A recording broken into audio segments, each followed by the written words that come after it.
This is the Miss Wolfie from our half-acre homestead, and today I'm canning potatoes.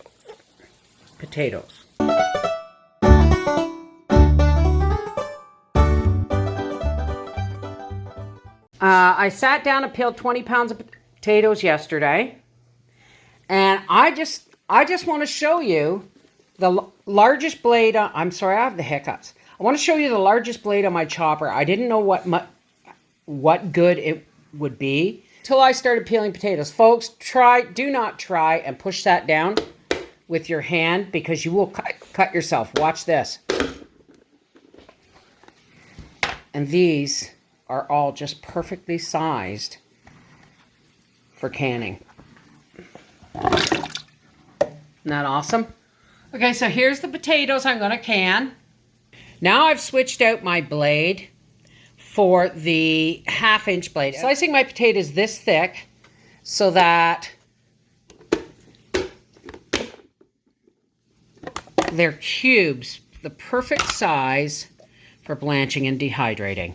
Okay, so here is our cut up potatoes. These are the size. I'm not going to cook them more than a few minutes. I've got my water ready to rock and roll here. And I'm just going to dump these potatoes in here very gently.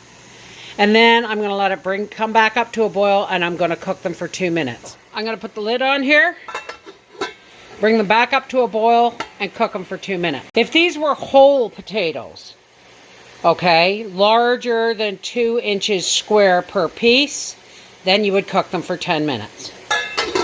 Okay, I have 12 jars here, and I might have to hunt up a few more, but I'm going to put a 1/2 teaspoon of salt.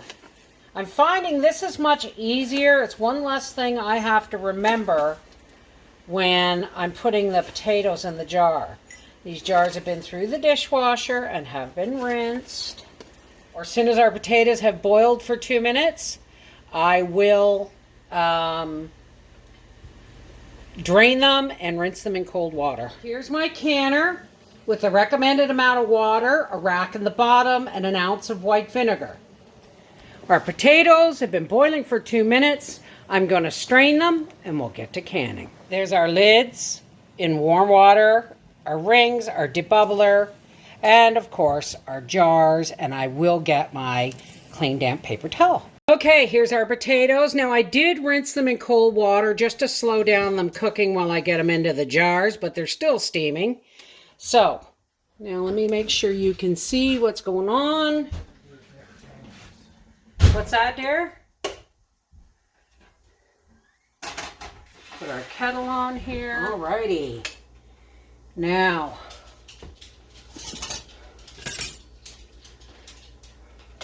just going to bring my jar to the bowl a little bit easier. Now I don't can the potatoes. We want these 1 inch from the top. I don't can the potatoes. You know what? Maybe I'll get these all in the jars because I want them to cool. I don't want them to cook.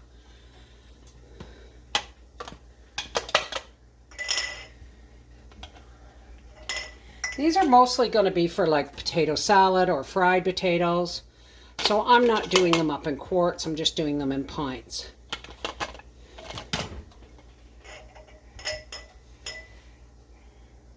I'll get the worst of the most of the potatoes in, and then I will top up what I can. Besides, we've got to wait for our water to boil. I'm going to soak these, I'm going to run these potatoes under cold water so they don't continue to cook. Now,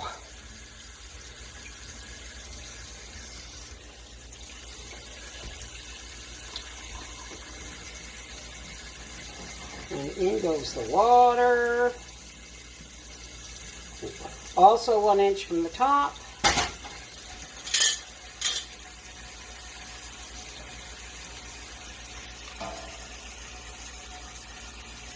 Debubble. Always, always, always wipe your rims and threads with a clean damp paper towel. On goes the lid. And into the canner this goes.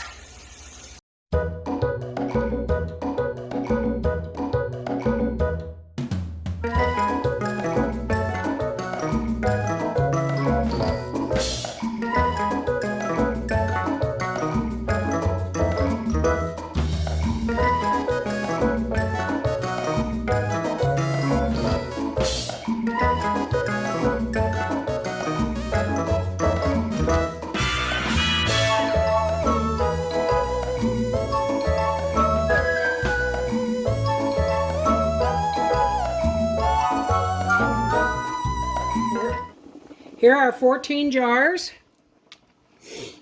14 pints of potatoes, and I'm going to get our lid on here, and we're going to wait for this bubble to pop up, and once that pops up, we're going to start timing the steam for 10 minutes. You have to vent the canner for a full 10 minutes or you won't get the proper pressure. This pushes the air out of the canner, and when you put your weight on, it creates a vacuum. Don't skip steps. While our canner's building up steam, I'm going to start water for blanching my dehydrating potatoes. Yes, we're canning and dehydrating 20 pounds of potatoes. Alrighty, just like the canning potatoes, these are going to be dropped into boiling water and just cooked until fork tender. In other words, about 2 minutes.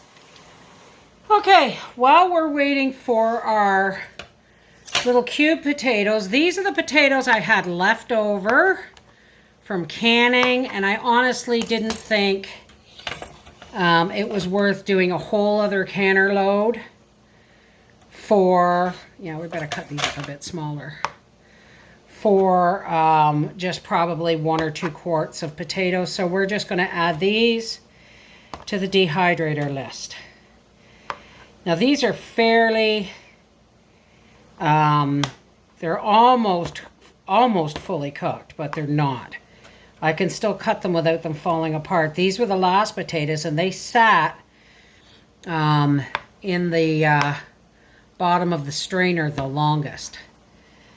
Now the reason I dehydrate potatoes is the same reason I dehydrate everything else. In the winter, we eat a lot, oh, that one's for Gracie. We eat a lot of soups and stews. And there are my potatoes ready. Okay, let's go rinse those and bring them on over and start working on them as well. Our bobble has popped up and our canner is venting a steady stream. So we're going to set the timer for 10 minutes. And as soon as that timer goes off, we will put a 10-pound weight on.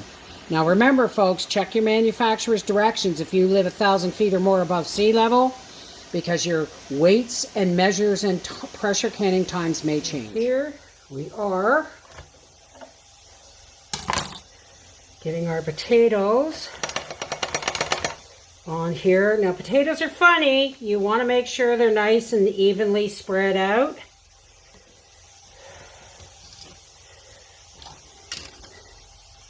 I like to use at least a fine mesh on top and bottom.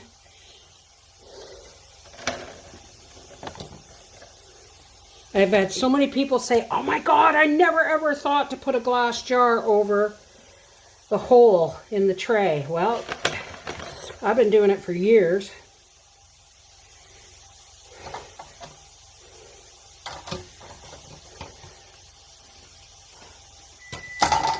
Well, there's the timer for the canner. Our timer has gone off. Now if I can find, there we are. We'll put my 10-pound weight on, and as soon as that produces its first vigorous jiggle, I'm going to set my timer. 25 minutes for pints, 30 minutes for quarts. All right, we've had our first vigorous jiggle, just like that. And now I'm going to set my timer I'm going to turn my stove down just a little bit because I'm using the big canner today. Oh, isn't that a lovely sight and sound? Okay, our timer has gone off. And we're going to let this cool down naturally. Do not plunge it into cold water. Don't take the weight off. And for heaven's sakes, don't try and take the lid off before the canner is cool enough to touch comfortably. So here, I'm sorry guys, my tripod is crap. I'm still filming with my phone. Here is our last tray of potatoes. Now I'm going to take these out to the porch and set this on a towel on top of my freezer, and I'm going to set this for the fruit and vegetable settings of 135 degrees. Okay, I couldn't take you out into the porch to get these off the dehydrator because, well, I don't have a proper tripod for this phone. But here's what I got out of 20 pounds of potatoes. I got 14 pints, and I got a whole half-gallon jar of dehydrated pieces for soups and stews and casseroles. This all cost me, now let me see. These potatoes were $3.76. 14 pints, and I'm going to say 16 servings. Or like I would put a half a cup of these into any one super stew.